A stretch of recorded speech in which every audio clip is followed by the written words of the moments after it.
прошлой серии «Бедной Насти». Ты же Марфе 20 лет назад сказала, что ее дочь умерла. Скажи это Петру. Она просила не отпускать ко мне мою собственную дочь. Вот именно. Прошу у тебя согласия стать моей женой. А я прошу согласия у тебя стать моим мужем. Эта самозванка и крестьянка не переступит порог нашего дома. Уже поздно. Вы могли бы не вмешивать его, и тогда отец был бы жив!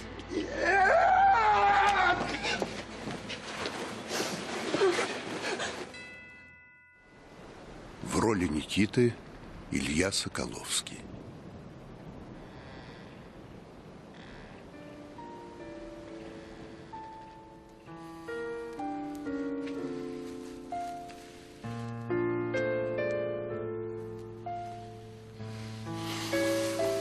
Нет, барышня.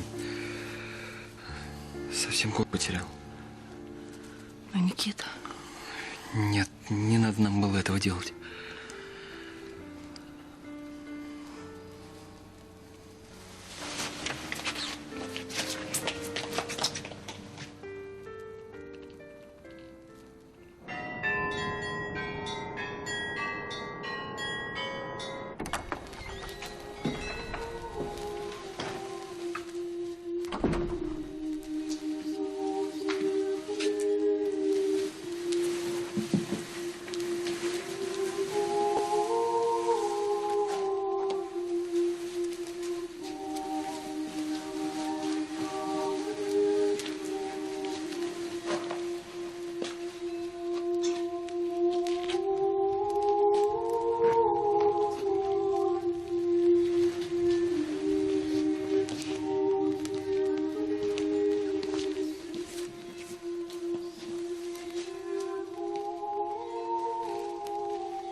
Наталья, не ожидал вас сейчас встретить. Ваше Высочество, я не хотела помешать вашей молитве. Вы не помешали, но... Дело в том, что я молился о вас.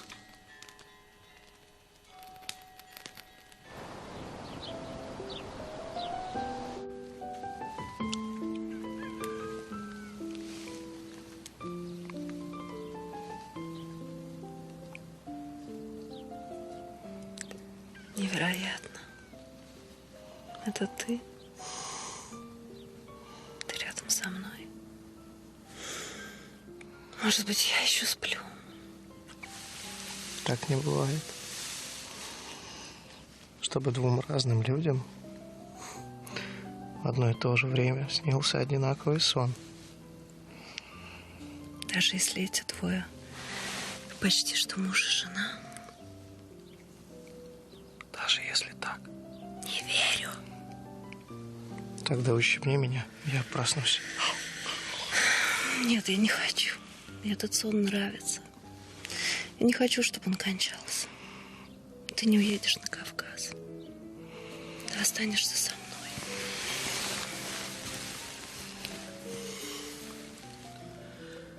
Давай не будем позволять мрачным мыслям омрачать счастливые минуты. Давай представим, что то, что между нами происходит, навсегда.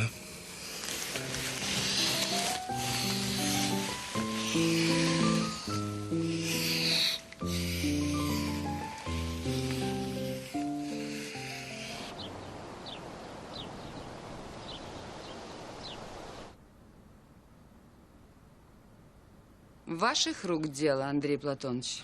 Что вы. Это ваш муж. Князь Долгорукий приложил к этому делу не меньше стараний, чем я. Да как вы смеете? Врываетесь в чужой дом, оскорбляете всю семью, приводите эту самозванку. Да я сейчас всех слуг соберу, и вас вышвырнут отсюда вон. Марья Алексеевна, не горячитесь. Лучше скушайте конфетку. Да, говорят, сладкое успокаивает и способствует просветлению ума. Правда, способствует. Я по себе знаю. Угощайтесь, Марья Алексеевна. Вон из моего дома! Ну, Марья Алексеевна, не горячитесь. Мало ли дел в попыхах натворили. Не равен час новую беду накликаете. Как бы пожалеть не пришлось.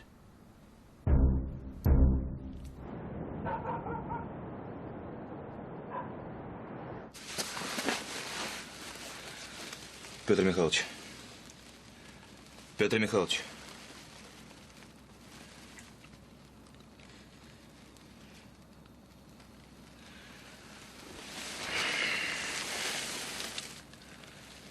Он умер.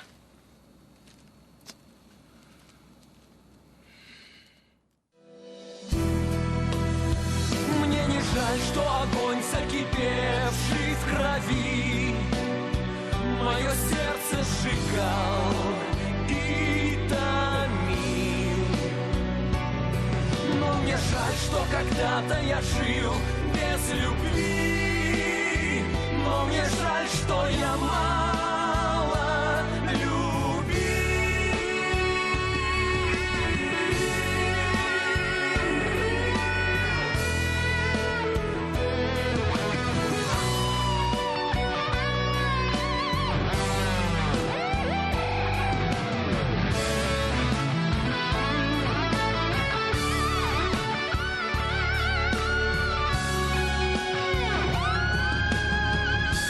Все-таки тебя люблю, душа моя.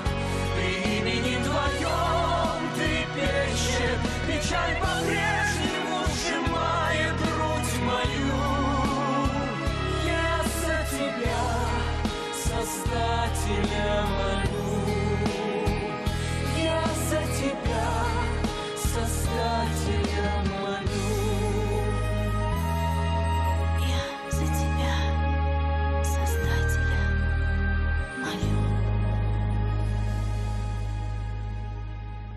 Буду я жалеть о чем-то или не буду, это не ваша печаль, Андрей Платонович.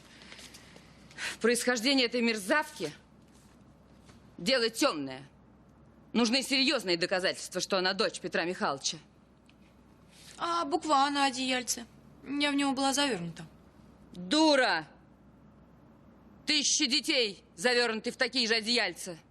Возможно. Но я, как предводитель уездного дворянства, должен разобраться во всем этом деле. Разбирайтесь. Дорогая, если Полина действительно дочь князя, она имеет кое-какие права. Никаких прав она в этом доме не имеет. Анастасия она или нет. Но это не нам с вами решать. Как Петр Михайлович скажет, так и будет. К сожалению, мы к нему пришли и должны разобраться. К сожалению, должна вас огорчить. Князя нет дома. Поэтому потрудитесь убраться отсюда. И не забудьте свою мерзавку. Что, мы правда должны уйти? Я русским языком говорю. Если вы сейчас отсюда не уберетесь, я позову слуг, и вас просто вышвырнут на улицу.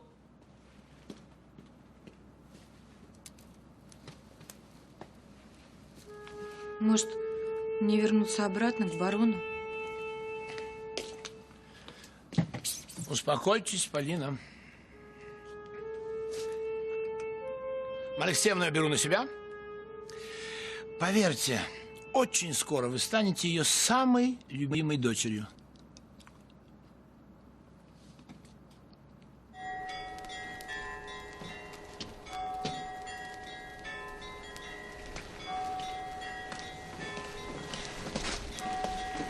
Почему вы молились за меня? А я очень часто вспоминаю о вас. У наследника престола нет других забот? Если я наследник престола, это не значит, что я не могу думать о своих друзьях. Натали, Я недавно прочитал одно стихотворение господина Лермонтова. И знаете, я уверен, что эти строки он адресовал именно вам. Вы шутите? Нисколько. Послушайте. Как небеса, ваш взор сияет, эмалью голубой, как поцелуй, звучит и тает ваш голос молодой. Мой портрет следовало бы написать в более грустных тонах. Если вы переживаете за Андрея, не стоит. Я решил остаться здесь еще на несколько дней, дабы присутствовать на вашей свадьбе. Я была бы счастлива видеть вас на своей свадьбе, но не стоит откладывать ваши дела из-за меня. Вчера все изменилось.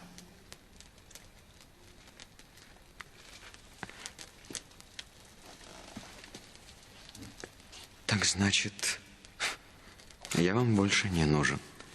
Ну что вы, я по-прежнему дорожу нашей дружбой. Но я поверила Андрею. Вы уверены? Я хотела отложить помолвку, но сегодня я здесь, чтобы поговорить с батюшкой о венчании. Я счастлива, что смогла простить его. Ну что ж, если так, я не буду более отнимать у вас время. Натали, удачи вам. И вам. Вы знаете, я очень хочу, чтобы вы меня иногда вспоминали. Вы так говорите, как будто мы прощаемся навсегда. Я права?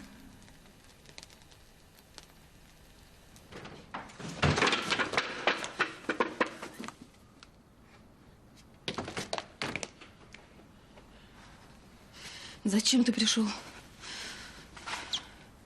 Чтобы посмеяться над глупой и распущенной девчонкой.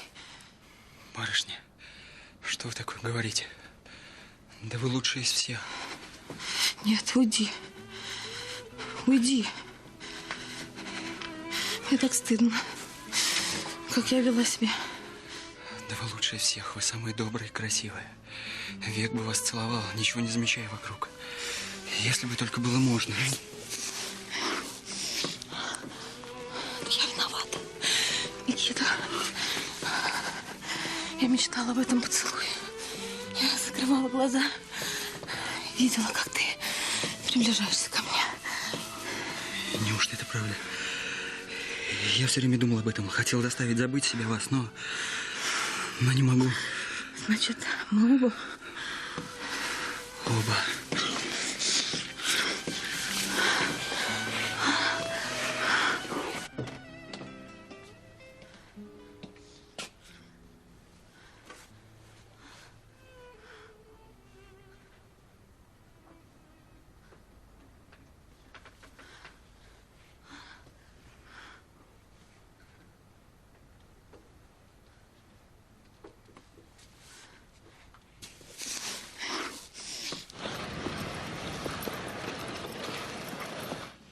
Что, если он умрет? Будем надеяться, что все обойдется. Надеяться? Это я во всем виновата. Это я не должна была допустить этой ужасной ссоры между вами. Видимо, у нас крест такой. Отвечать за все, что творят долгорукие.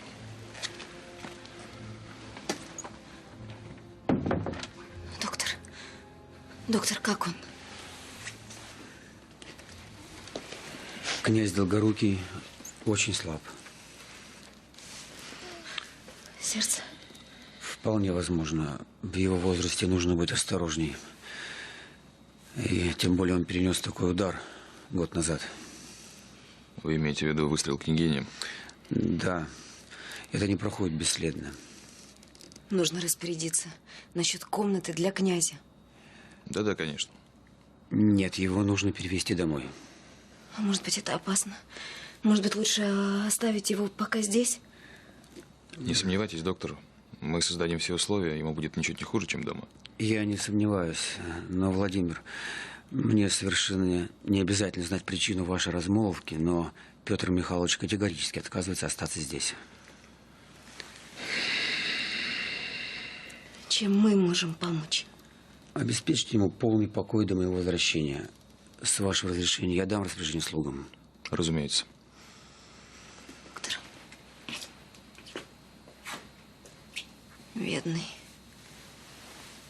Бедный Петр Михайлович. Вот до чего давать бессмысленное упрямство и нежелание считаться с чувствами других. И тебе не стыдно, Владимир?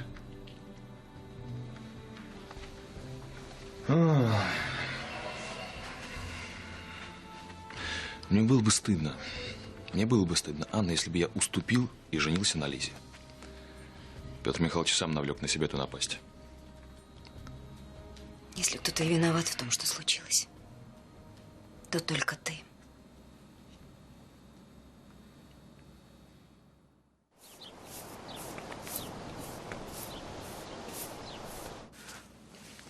Когда ты уедешь, время будет лететь для меня незаметно. Я точно знаю, как я это сделаю. Поделитесь секретом?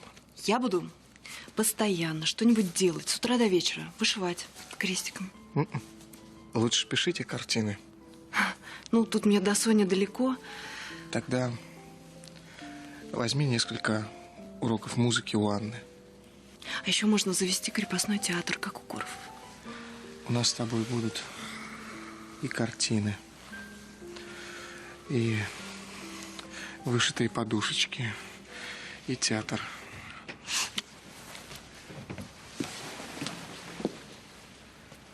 Здравствуйте, Марья Алексеевна. Доброе утро, маменька. Доброе утро. Извольте отвечать. Лизавета Петровна, что делает этот достопочтимый джентльмен в вашей спальне? Я пришел попрощаться.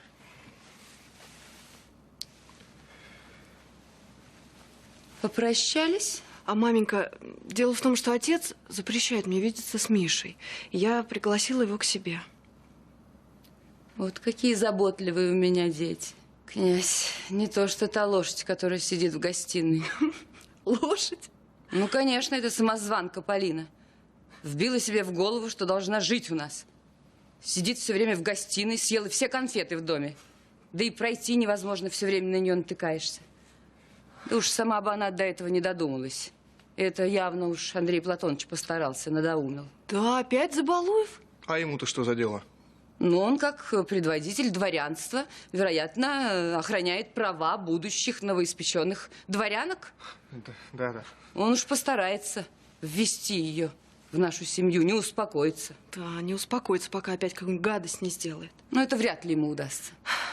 А что вы будете делать? Ну, вот ты попрощаешься, проводишь князя. И зайди ко мне, я тебе расскажу. Простите, князь, сниму с вас Лизин волосок. Всего доброго. Счастливого пути. Спасибо, Марья Алексеевна.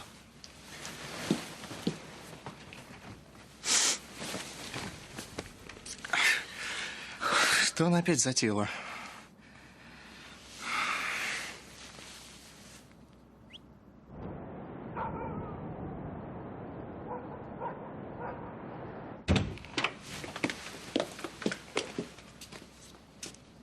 Ты всерьез думаешь, что это я виновен в болезни князя?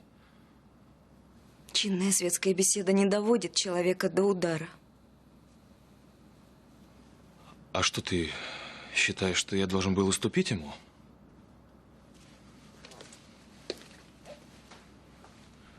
Предать тебя, жениться на Лизе. Есть же другой выход. Лиза хочет быть с Репниным, Репнин хочет быть с Лизой. Почему это устраивает всех, кроме князя? Потому что он неразумен и упрям.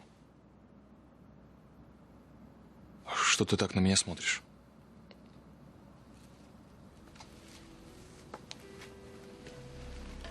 Пытаюсь понять тебя. Человек, которого я люблю, за которого собираюсь замуж, остается для меня тайной. Ради бога, о чем ты? До сегодняшнего дня я не думала, насколько ожесточила тебя смерть отца. Я этого не ожидала, как и всего остального. Всего остального я не понимаю. Раньше я думала, ваши отношения с отцом были прохладными, но ты оказался таким любящим сыном. Почему ты скрывал свои чувства? Есть чувства, о которых не нужно говорить. Отец всегда знал, что я люблю его. А меня? Когда ты полюбил меня? Не знаю. Знаю. С самого детства. Помню, как ты играла на рояле. Твой звонкий голос. А я прятался за дверью. Слушал. А я думала, тебе не нравится, как я пою. Ты смеялся. Мне всегда нравилось тебя слушать. Просто я боялся, что ты это поймешь. Пойму, что ты можешь быть добрым. Угу. Ты знаешь, я всегда тебя боялась. Думала, что ты ненавидишь меня. Почему ты все время старался сделать мне больно? Унизить меня? Мальчишеское самолюбие. Любым способом хотел привлечь твое внимание. Детство закончилось. Закончилось. Давай не будем думать о плохом. Я предлагаю выпить.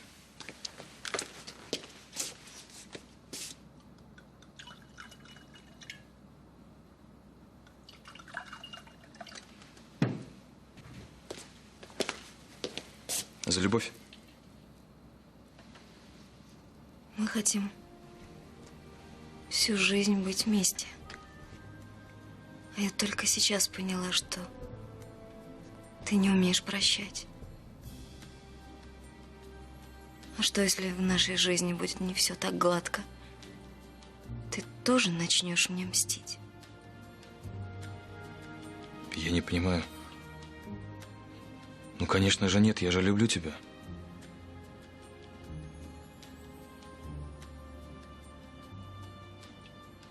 Нанна, любимого человека нужно принимать Таким, каков он есть.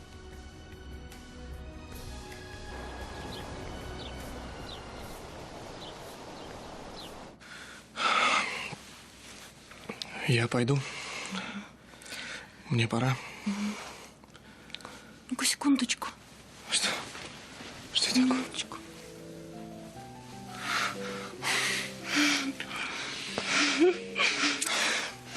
Ты хочешь, чтобы опять вошла твоя матушка и нас увидела? Мне все равно. Я не хочу отпускать тебя ни на минутку.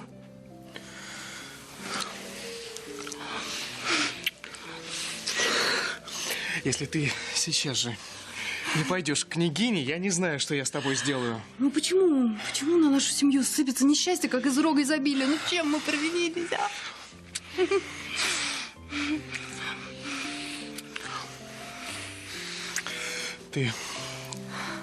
Ты очень нужна своей семье.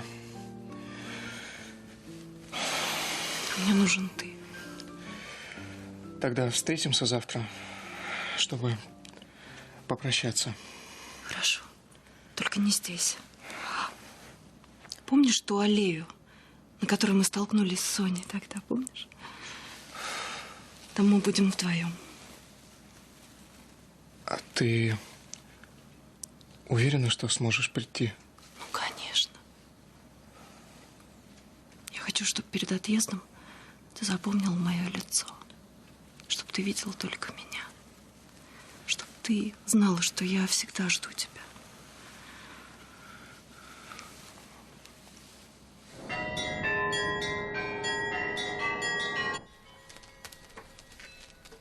Я всегда буду рад вас видеть. Но будет ли время у замужней дамы посещать Санкт-Петербург? Конечно, время найдется. Почему же нет? А вы думаете, так просто управлять огромным поместьем? Гораздо проще, чем огромным государством. Хорошо, но через какое-то время у вас появятся дети, и вы решите, что с ними вам гораздо интереснее, чем со мной. Вы правы, Ваше Высочество. Скоро моя жизнь станет совсем иной. Мне придется заботиться не только о себе, но и о близких и любимых мне людях. И я уже не смогу с такой легкостью отложить все заботы и отправиться в Петербург.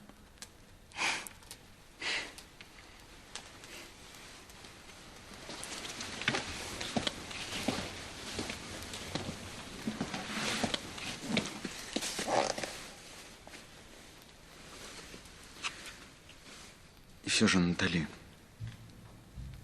я хочу, чтобы вы помнили обо мне. И еще, что бы ни случилось, знайте, я ваш друг.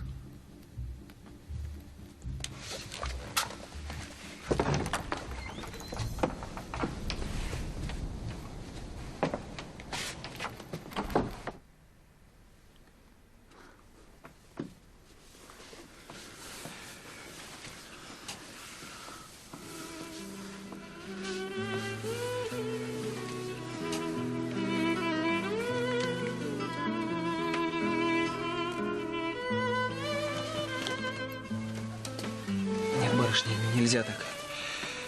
Ведь мне скоро на Татьяне жениться. Ты ведь не любишь ее? Кому это интересно? Душой я стремлюсь к вам, а... Да что мы за пара? Вы княжна, а я еще вчера крепостным был. Лучше бы я была простой девушкой. Ты бы женился на мне, Никита? Бросьте, барышня, не мучьте меня этими вопросами. Я ничего не могу с собой поделать.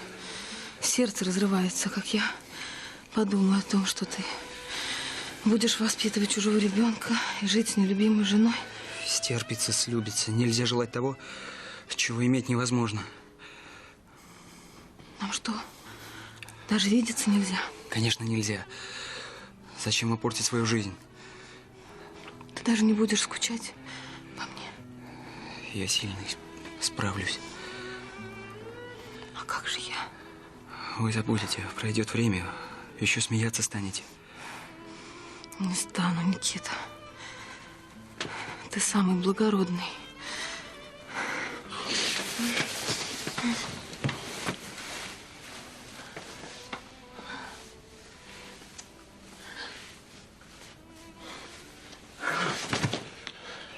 Нет, барышня. Лучше нам сразу со всем этим покончить. Я уйду первый, чтобы нас вместе не видели.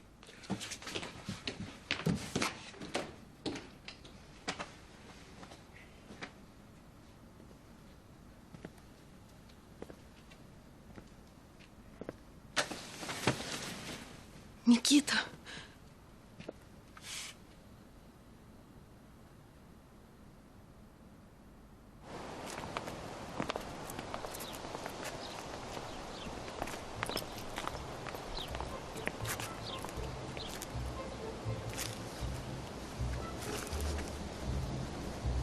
А после венчания будет бал.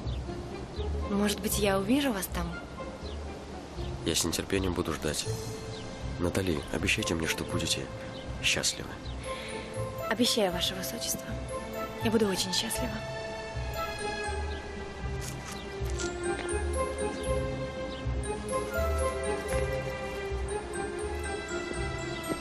Прощайте, Натали.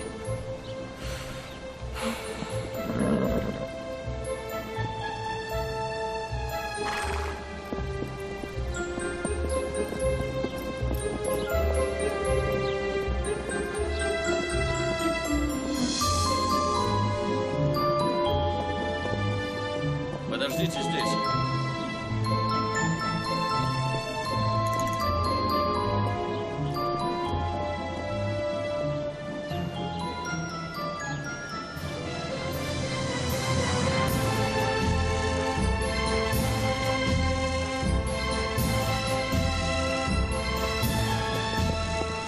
Мы возвращаемся в Петербург.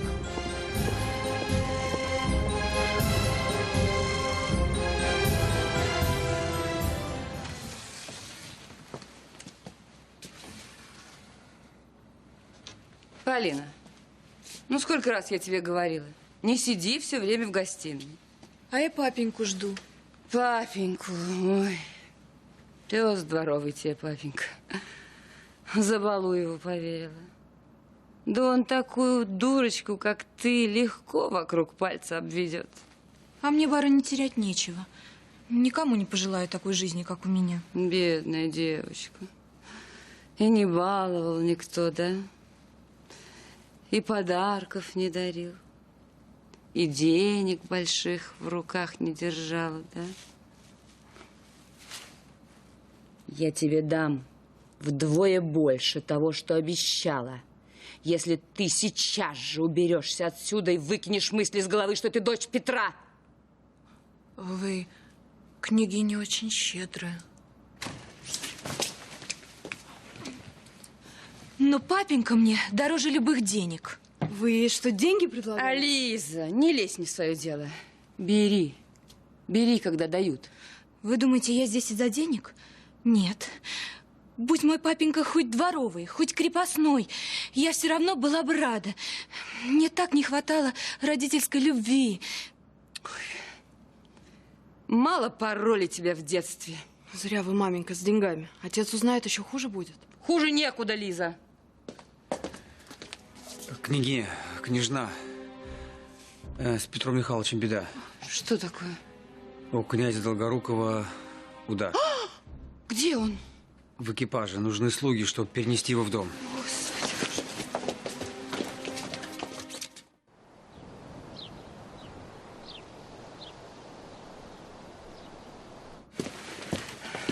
Он заснул, кажется? Да, кажется, заснул. Как же это случилось? Меня вызвал барон Корф. Князь Долгорукий был у него с визитом, когда ему стало плохо, и он потерял сознание. Ой. Ах, бедный папенька. Я хочу вас предупредить, что сейчас князю нельзя волноваться. Да, мы постараемся оградить его от всяких переживаний. Да, пожалуйста. Говорила ведь ему, говорила. Не надо ездить к Корфам, не надо, не послушал. Тебя, голубушку, замуж хотел выдать. Да. Они с Владимиром повздорили. Моя задача оказать врачебные услуги. Другие дела меня не касаются. Нет, это все Корф виноват. Я уверена. Это он довел папеньку до приступа, я уверена. Весь в отца дьявольское отродье. Княгиня, возьму на себя смелость предположить, что здоровье князя было подорвано еще год назад, когда он был ранен. Мой отец сильный, он справится, ведь правда? Я понимаю, вы ждете от меня подтверждения, но боюсь, что я не могу его дать. Не хотите же вы сказать, что он умрет?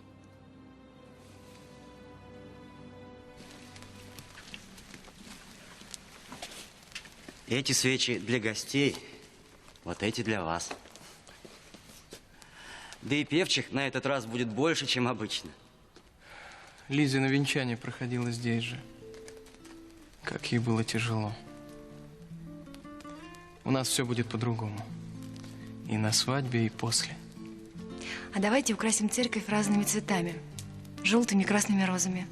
Для свадьбы лучше белый цвет. Ну почему бы нам не добавить разные цвета, Андрей? Ну, потому что желтый тут неуместен. Ах да, я забыла, ты ведь всегда поступаешь согласно правилам. Сейчас время для согласия, а не для споров. Вы правы. Сделаем так, как хочет моя невеста. Но после свадьбы последнее слово будет за мной.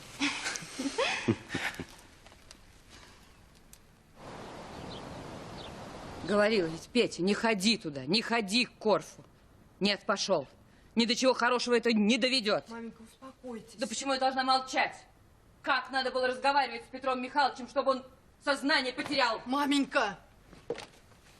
Да барон Корф только и может, что людям грубить. Ничего, ему это не сойдет с рук. Маша, не надо говорить об этом. Маменька, папе нужен покой. Да можно ли выздороветь, если покоя-то нет? Вот-вот, милочка, права совершенно. Давай, иди болтай в другое место. Куда это я пойду? Я так долго мечтала побыть с папенькой, поговорить с ним. Может быть, я ему понадоблюсь. Нет, ты подумай, а? Справлялись как-то без тебя. Надеюсь, и сейчас не оплошаем. Ступай отсюда, Полина. Нет, Полина, останься. Я хочу, чтобы ты побыла со мной. Да, Федя, сказала бы я тебе, кого ты усадил рядом с собой, если б не твое больное сердце. А ты спроси ее, что она там вытворяла в поместье у Корфата. Маменька, пойдемте. Если папенька хочет, чтобы Полина осталась, значит, это его право. Пойдемте, маменька. Идите, Марья Алексеевна. Я сама справлюсь. Полина, дай мне лекарство. Конечно.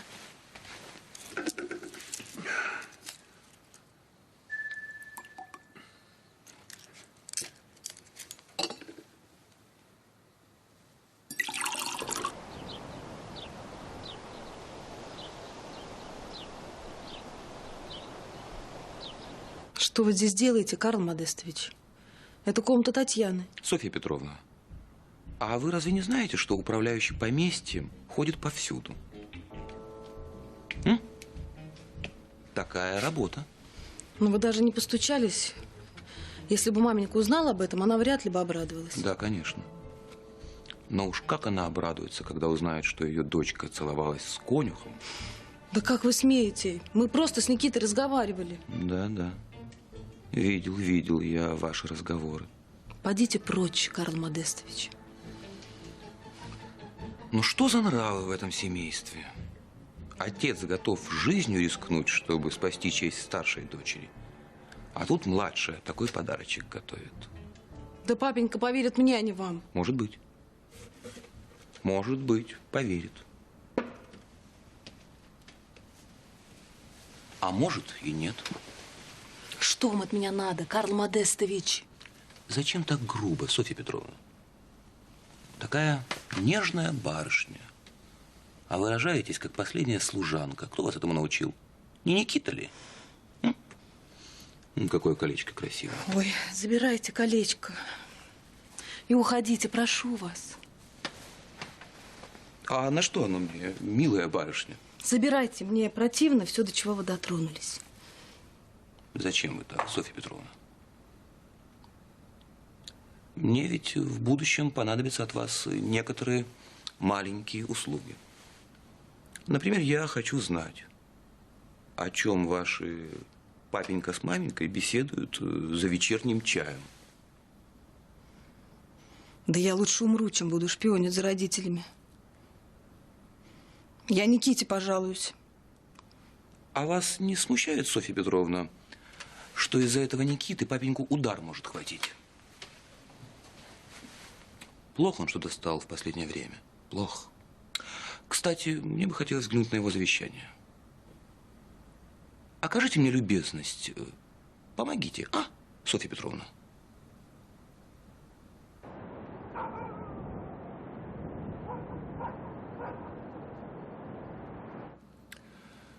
Анна, я люблю тебя. И никому не позволю помешать нашему счастью. Я тоже люблю тебя, Владимир. Но сейчас я тебя не понимаю. Князь всего лишь отстаивал честь своей дочери. Доктор Штерн сказал, что у князя случился приступ из-за старых проблем со здоровьем, а не из-за того, что я что-то сказал или сделал. Ты обращался с ним жестоко. Этому нет оправдания.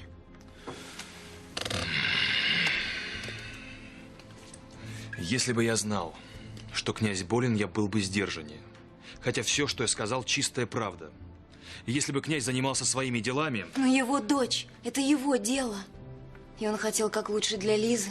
Пусть это и противоречило здравому смыслу. Вот именно. Мог бы прежде узнать о ее намерениях. Родители всегда стараются все решить за собственных детей. Иван Иванович хотел видеть меня на сцене, а я предпочла иное. Еще не поздно все исправить. Директор императорских театров примет тебя с распростертыми объятиями. Зачем ты так? Я просто хотела, чтобы ты признал, что вел себя с Петром Михайловичем неподобающе.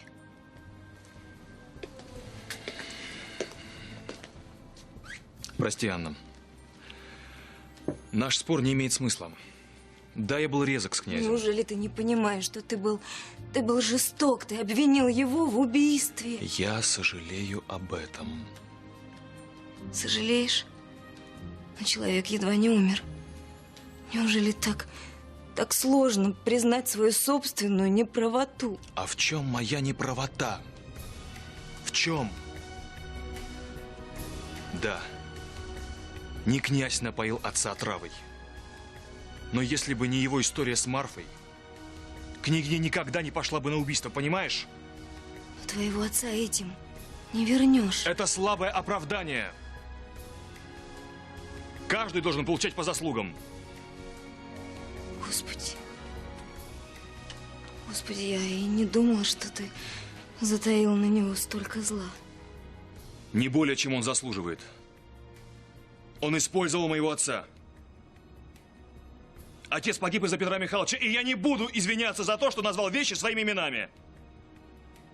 Мне кажется, я тебя совсем не знаю. Прости меня. Прости меня, Анна. Ты меня узнаешь. Узнаешь, когда станешь моей женой.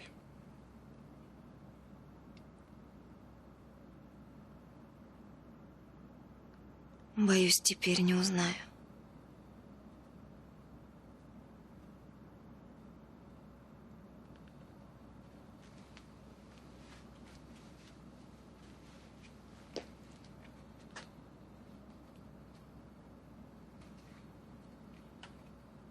Прости меня, Владимир. Но я не смогу стать твоей женой.